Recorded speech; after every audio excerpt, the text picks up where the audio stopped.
kunchali ku Elias Lukwago muna Uganda ekintu ekigenda maaso eky'omwala gwa Miss Kigundu ekintu ekigenda maaso ekyakasiita yonna script nkiddamu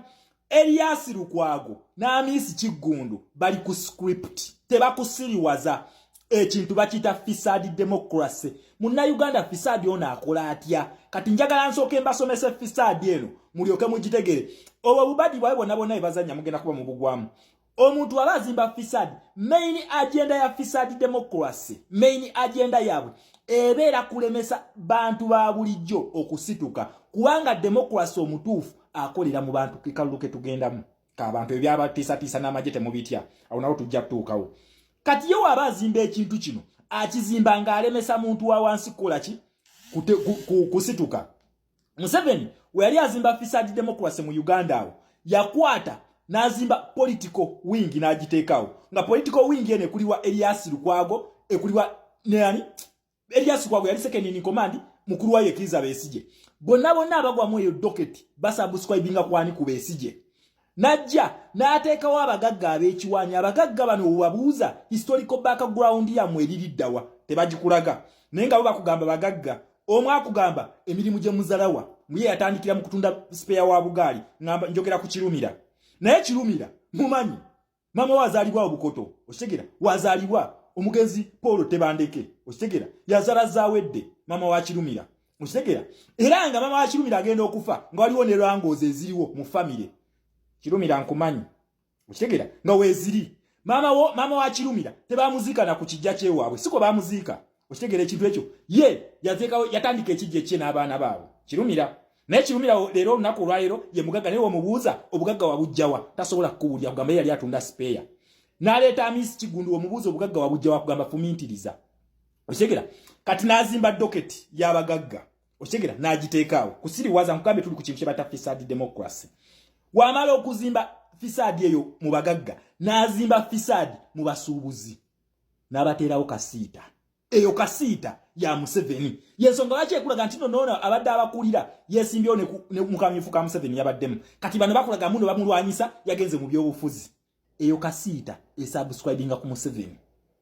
then wamala okwo najja bwatyo bwagenda azimba departments ez'enjawulo okusobola okusiriwaza abantu buli walabe wanaabeera nti no wano wagenda kubeerawo egundi wagenda kubeerawo embeera esobola okunnemesa okufuga nga janga bazimbamu akantu nga abawuzaamu nga bazimbamu ekibinja ekirala ekyo nakyo nankola ya fisadi democracy under dictatorship kubanga nkugambye main target ebeera ng'efokasinga kuki ku bantu kaakati essaawa eno lwango zino eziri wakati wa Miss Kigundu ne Elias Lukwago zavudde kuki era babala kaki 1 Elias Lukwago ayagala kucyankalanya mbeera mu kibuga kubanga kati essaawa eno ekintu ekitaasa Museveni chaos yokaye mutaasa kibadde kimakinga bulungi in line n'ekyakasiita babadde bakibaza omulundi gwe gumu era senga Secretary General wafe abadde tategeera bintu bino mwandabye nga date zino zikwatagana eri abasubuzi nga beekalakaasa ne bano nga beekalakaasa olwamwala yensonga lwaki akikoze nti bano basetinze date nga almost zezimu ono najja n'akubawo ebibaati n'abakasiita ne bagamba nti ennaku bweziti tugenda kwekalakaasa okitegera ekintu ekyo njagala mumbulye mwe babagambye okuggala amaduuka mugalewo amaduuka abantu abeekalakaasiza mu makuba ne poliisi beyakutte abadde baleekaana bavuddewa mubamanyi maduuka agammwe abantu abo poliisi beyakutte mubamanyi maduuka agammwe abantu abo babadde basetinge nga we bali kati bakibaza nti senga abasubuzi munaakwata wali fire neno wansi ne mwekwata ku mwalambu nga komune ani kanso Lewis Lubongo yayegase ne Elias Lukwago kibadde kijja kukwata fire Museveni afune chaos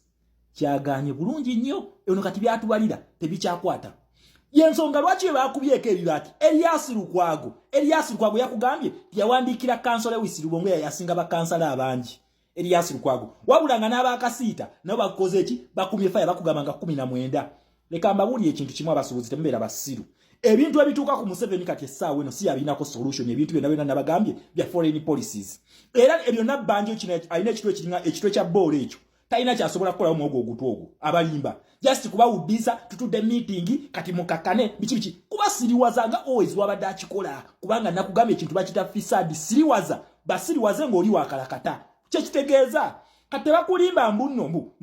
mweze sinkanezo bakulu ba mwabe mwalonda oba bavaawa ninga kugambye oba subscribing direct ku Museveni babe mwalonda mbatu dene nabanja mubatese waliwo kye bagenda okukolawo teri kye basobola kukola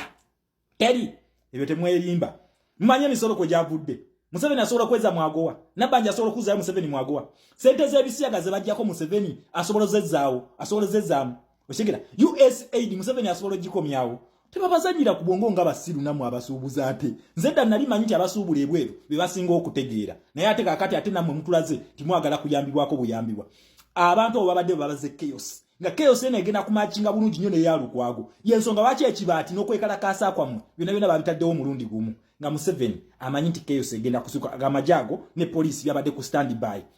kuteekawo mbeera senga bateekawo embeera wali bategule okigira Museveni ekintu kyasinze okutya ke kalulu akatya oyo buli wawulya kalulu aba yagala nakudduka mutto oyo okigira ekyo kitoyi ky'ekimotoka ekyagenda kwongera ko buli wawulira akalulu oyo falo oyo ati akalulu naye kakati gana amapeesa Elias Lukwago bagateekawo okufuna chaos kyaliko mbu gwalina bagundi bakansala bangi tuyako kye tukola utase fasite yafe Elias Lukwago tutusirwalirako eyo omwalo ogwo gusinga abantu berusanja omwalo ogwo gwe gubasinga kyogamba omwalo ogwo gwe gusupplying abantu berusanja omwalo ogwo gusinga abantu benansana sebo bo wakwata n'okulembera nobatwala kakati sawe no nga bali luzira lwaki toyita secretary general waffe n'aba national unity platform twekalakase ku lwabo lwaki twekalakasa ku lwebyo okitegera naye balina kwekalakasa ku mwala